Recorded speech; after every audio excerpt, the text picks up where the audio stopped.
क्या जानो मेरे रघुनाथ जी जाने, मैं कुछ नहीं जानता, मेरे रघुनाथ जी जाने। उनके जीवन का केवल एक ही मूल मंत्र है कि मेरे रघुनाथ जी जाने, मैं कुछ नहीं जानता। और ऐसा भाव हृदय में प्रकट हो जाए तो फिर ठाकुर जी क्यों न कृपा करें, ऐसा भाव हृदय में हो जाए। इतना भोला स्वभाव है, बस यही कहते मैं क्या जाने मेरे रघुनाथ जी जाने। लोगों ने उनका नाम भोला रख दिया है, भोला, ये बहुत भोला है। उसके घर में उसकी बेटी विवाह के योग्य हो गई, लेकिन घर में धन नहीं है कि बेटी का विवाह कर दें। उसने क्या किया, बेटी के विवाह के लिए नंगर सेठ से धन लिया और अपनी बेटी का विवाह कर दिया। विवाह के पश्चात उसने मेहनत करके उस सेठ का धन चुका दिया। धन देने के लिए गया तो सेठ ने एक पर्चा बना करके दिया और कहा, भोला तेरा धन आज से चुकता हो गया, तू कर्ज मुक्त हो गया, और इसमें पढ़ करके देख ले, पर्चे में मैंने लिख दिया। अब भोला ने अपने स्वभाव के अनुसार कह दिया, मैं क्या जाने मेरे रघुनाथ जी जाने, बस मेरे रघुनाथ जी जाने, मैं नहीं जानता। सेठ को लगा ये तो बिल्कुल अनपढ़ है और इससे तो मैं दोबारा भी धन ले सकता हूँ। भोला से कहा, भोला ये पर्ची मुझे दे, और वो गिलास सामने रखा पानी का, वो लेकर के आ। अब भोला तो गिलास पानी का लेने चला गया, सेठ ने वो पर्ची बदल दी, वो पर्ची अपने पास रख ली और दूसरी कोई पर्ची ऐसी बना करके भोला को दे दी। भोला लेकर के पर्ची चला गया। 1 महीना होने को आया, उस सेठ फिर से अपना धन मांगने के लिए भोला के घर पहुंच गया। भोला ने कहा, भैया मैंने तो तुम्हारा धन चुकता कर दिया, मैंने तो तुम्हारा कर्ज दे दिया। सेठ ने कहा, तूने कर्ज दे दिया? कौन कहता है, मुझे तो दिया नहीं। भैया मैंने आपको ही तो दिया था। अब उसने जा करके मुकदमा दायर कर दिया है, मुकदमा दायर किया है, कोर्ट में पेशी होती है। भोला को भी बुलाया गया, भोला को बुलाया। अब तो जज साहब ने भोला से पूछा कि भोला ये बता कि तूने सेठ के पैसे दे दिए? भोला ने कहा, मैं विश्वास से कहता हूं कि मैंने पैसे दे दिए हैं, लेकिन किसके सामने दिए, कोई गवाह है जो तेरी गवाही दे सके? भोला ने अपने स्वभाव के अनुसार कह दिया, हाँ है ना, वो रघुनाथ जी हैं, रघुनाथ जी। इतने विश्वास के साथ में कहा, वो रघुनाथ जी हैं जो गवाही देंगे। अब जज साहब को लगा कि रघुनाथ किसी गांव के ही व्यक्ति का नाम है। अब भोला तो अपने घर पहुंच गया। इधर सम्मन भेजा है जज साहब ने, रघुनाथ के नाम से भेज दिया, सरकारी कर्मचारी को भेजा है। अब सरकारी कर्मचारी सारे गांव में पूछता है, भैया यहाँ पर रघुनाथ जी का घर कहाँ है, कहाँ है रघुनाथ जी का घर? किसी ने भी नहीं बताया। ढूंढते ढूंढते सारा दिन हो गया, शाम का समय है। वो सरकारी कर्मचारी बहुत परेशान हो चुका था। शाम के समय जब लौटने वाला होता है तो एक किसान खेत से काम करता हुआ आ रहा था। उस कर्मचारी ने कहा, भैया आपको रघुनाथ जी का घर पता है? उसको लगा कि ये जो मंदिर है ना रघुनाथ जी का, ये मंदिर का पता पूछ रहा है। बता दिया, हाँ सामने चले जाइए, ये आपको रघुनाथ जी का ही घर है, चले जाइए। अब सम्मन लेकर के सरकारी कर्मचारी मंदिर के पास पहुंचा है। आवाज लगाई, पुजारी जी निकल करके आए, सम्मन दिया है और दे करके सरकारी कर्मचारी वापस लौट जाता है। पुजारी जी ने सम्मन पढ़ा और सम्मन ले जा करके ठाकुर जी के चरणों में रख दिया। प्रभु ये आपके नाम से आज सम्मन आया है, आपके लिए निमंत्रण बहुत बार आया होगा, भोज की पत्रिका बहुत बार आई होगी, लेकिन आज ये आपके लिए एक सम्मन आया है और भोला का आपके सिवा कोई नहीं है, इसीलिए आपको कोर्ट में समय से पहुंचना होगा। अब वही तारीख आ जाती है, तारीख आई है। उस पुजारी ने ठाकुर जी के अनेक पोशाक ले जाकर के ठाकुर जी के चरणों में डाल दी। भगवान आपको जो भी पोशाक अच्छी लगी वो आज पहन लो, क्योंकि आपके अलावा भोला का इस संसार में कोई भी नहीं है।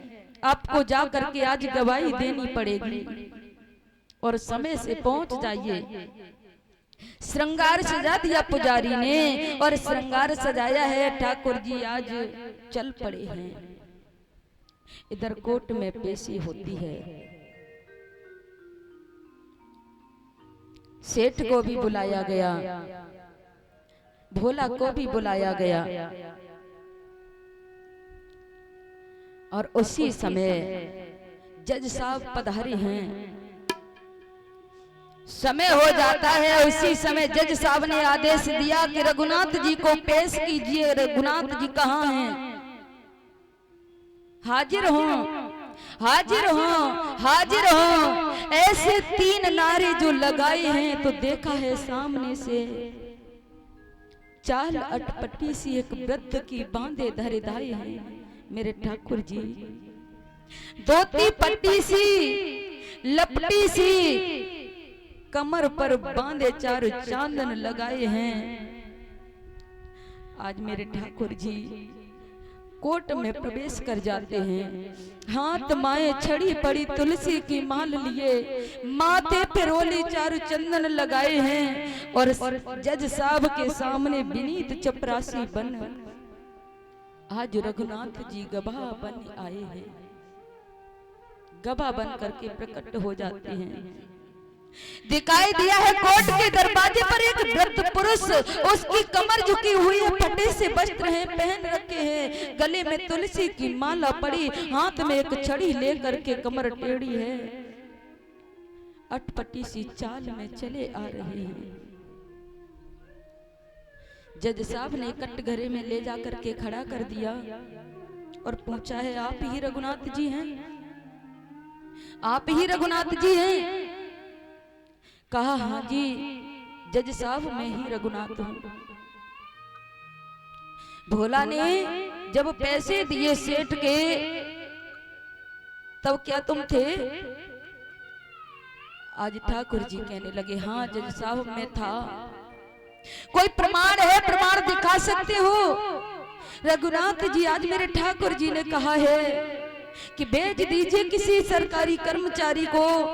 सेठ जी की अलमारी के तीसरे खाने में फाइल के नीचे आपको एक रसीद रखी है और वो रसीद मिल जाएगी। अभी अभी भेज करके उस रसीद को मंगा लीजिए, मंगाइए। सरकारी कर्मचारी जाता है और देखा है अलमारी के तीसरे खाने में फाइल के नीचे रसीद रखी है। ले करके आया सरकारी कर्मचारी, ला करके जज साहब को दी है। सेठ को सजा होती है और भोला बरी हुआ है। आज जज साहब चल पड़े हैं। भोला को बुलाया और भोला को बुला करके कहने लगे, ये बताइए ये रघुनाथ जी कहाँ रहते हैं? कहाँ रहते हैं? भोला बोला, जहां मैं रहता हूं। जज साहब बोले, तुम कहाँ रहते हो?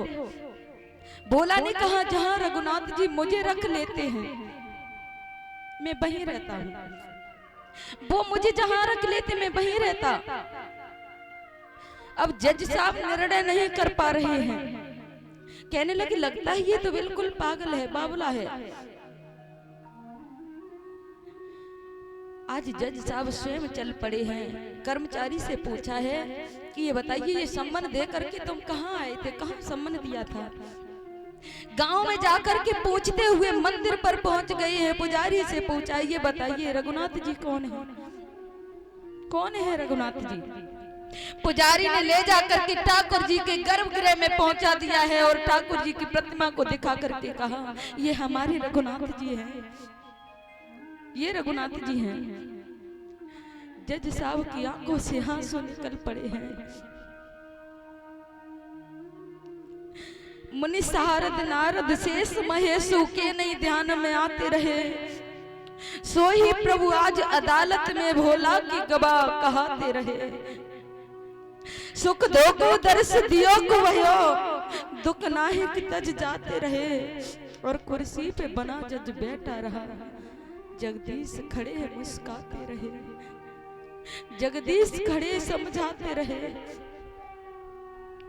मुझसे बहुत बड़ी गलती बन गई ठाकुर जी, कटघरे में खड़े होते रहे और मैं कुर्सी पर बैठा रहा। अपने पद से जज ने इस्तीफा दे दिया, इस्तीफा दे करके वृंदावन में चल पड़े हैं, सब कुछ छोड़ दिया।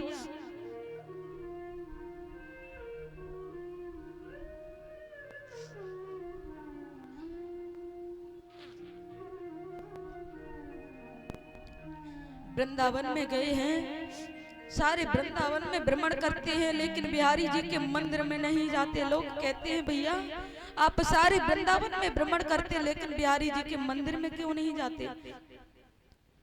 जज साहब कहते हैं मैं कैसे नजरें मिलाऊं, मैं उससे नजरें मिलाने के लायक नहीं, मैं उससे जाकर के नजरें कैसे मिलाऊं? मैंने उसे कटघरे में खड़ा किया और मैं कुर्सी पर बैठा रहा, मैं जाकर के कैसे नजरें मिलाऊं? भक्तों, भगवान को बुलाने में हमें देरी हो जाती है, लेकिन कभी भगवान आने में देरी नहीं करता है। सत्य में विश्वास के साथ में कहती हूँ, अगर ऐसा ही विश्वास आपके हृदय में हो जाए तो भगवान आपके घर भी अवश्य ही पदार्पण करें। मेरे कन्हैया ऐसा नहीं है आपने जो बनाया नहीं बनते हैं, नाई बनना पड़ता है ठाकुर जी को, गढ़वाल बनना पड़ता है तो गढ़वाल भी बन जाते हैं, संकोच नहीं करते हैं कि मैं सारे ब्रह्मांड का मालिक हूँ, मैं कैसे बनूं। किसी बहू के कारण अगर सासू के चरण भी दबाने पड़े तो चरण भी आकर के दबा देते हैं।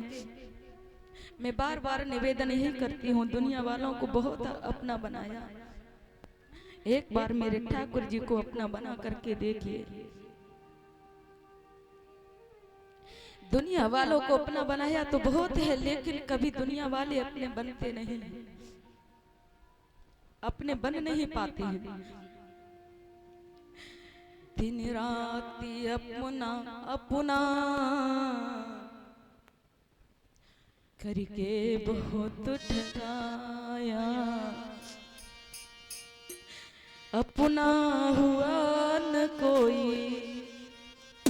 हो, अपना हुआ न कोई, तुम अपना मुझे बना लो, दर पे तुम्हारे आया।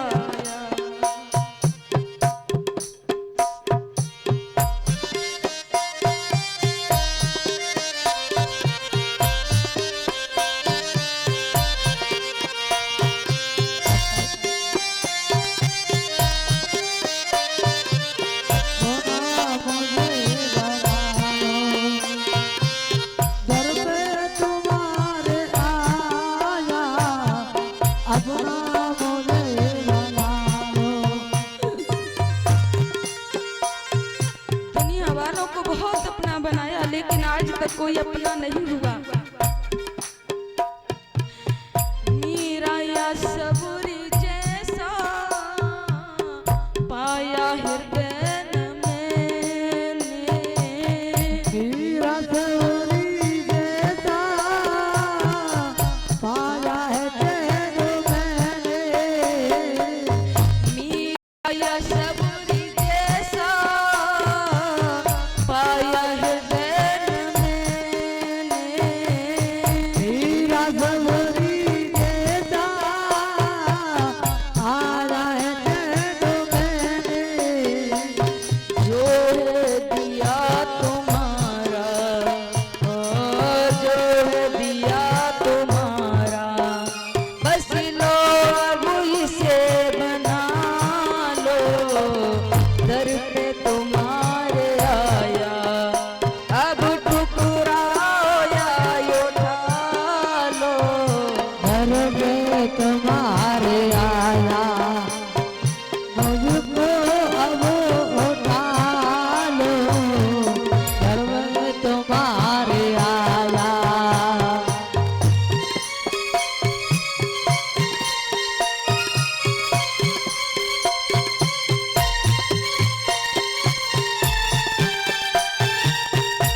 यही करती हूँ मेरे ठाकुर जी से, एक बार ऐसा रिश्ता जोड़ लीजिए, एक बार जोड़ने के बाद कभी जीवन में टूट ही नहीं पाए।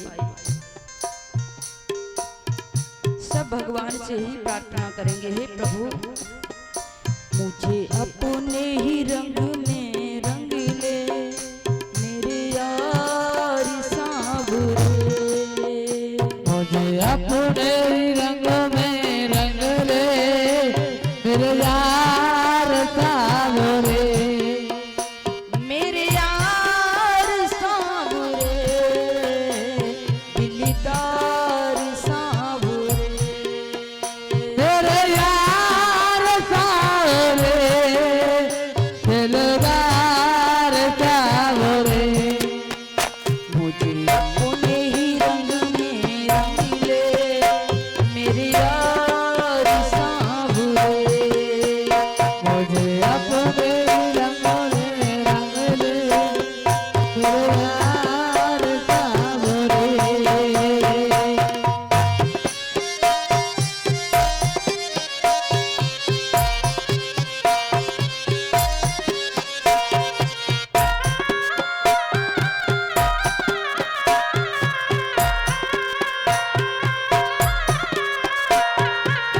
ऐसा रंग तो रंग दे संवरिया,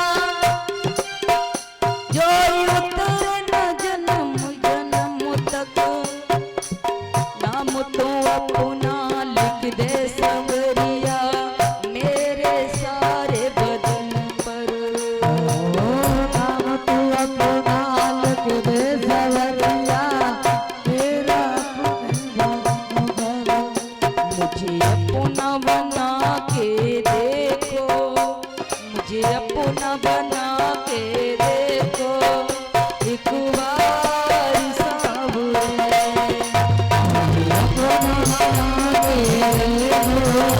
मेरे यार सांवरे, मेरे यार सांवरे दिलदार सांवरे, मुझे अपना बना कर देखो दिलदार सांवरे।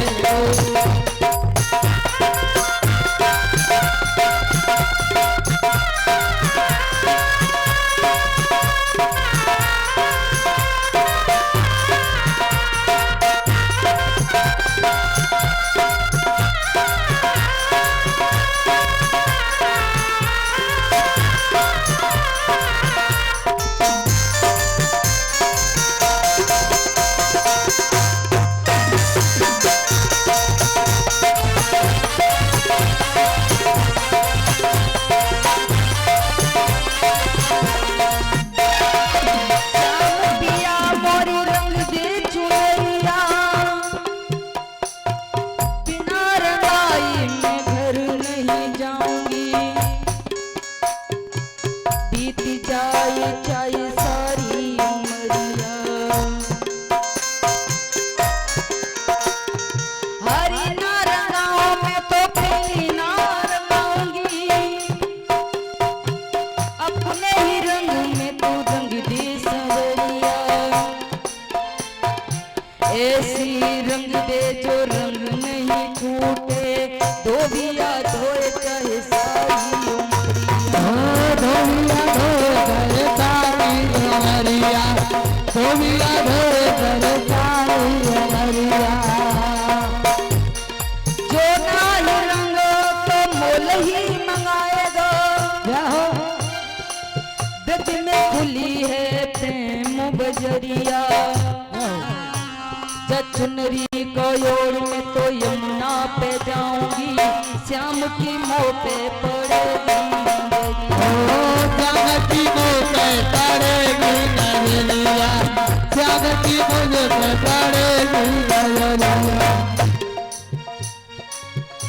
मेरे जीवन की नैया, मेरे जीवन की नैया जा उस पार सांवरे,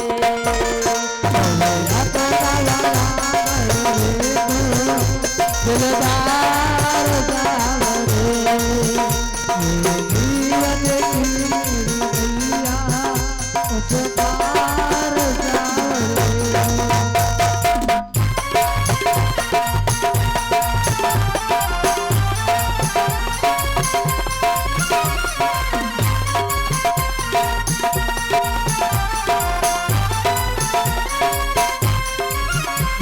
तालियां बजाते हुए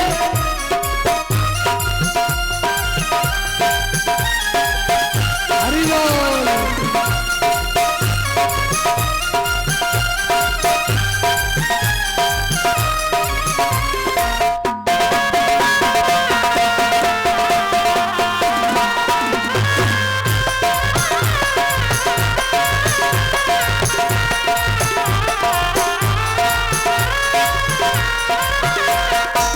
जो तोड़ांगे रंग की रंगाई, मेरा जोवन गिरवी रख ले।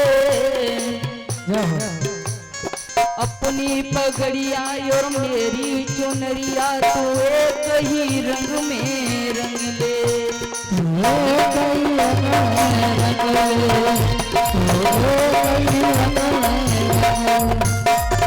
रंग तेरी आस की जरूर कुछ लाएगी, मुझे मार डालेगी जीना सिखाएगी। मुझे मार डालेगी जीना सिखाएगी, मुझे मार डालेगी जीना सिखाएगी। दुनिया के रंग मिटा देगी मुझमें से, रंग तेरे प्यार का ये मुझ पे चढ़ाएगी। प्रीत लगाना प्रीतम ऐसी, जो निभ जाए मरते दम तक।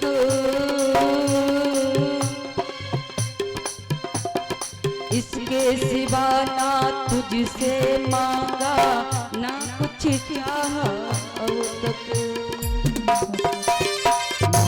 काना तुम बिन जीना, मेरे काना तुम बिन जीना, बेकार सांवरे।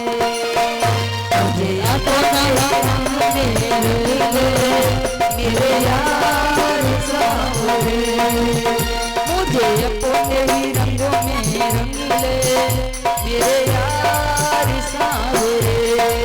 ओ मेरे यार सावरे, दिलदार सावरे, मुझे अपने ही रंग में रंग ले, दिलदार सावरे। अपने ही रंगों में रंग ले, मेरे यार सांवरे। मुझे अपने ही रंगों में रंग ले, मेरे यार सांवरे। मुझे अपने ही रंग में रंग ले, मेरे यार सावरे।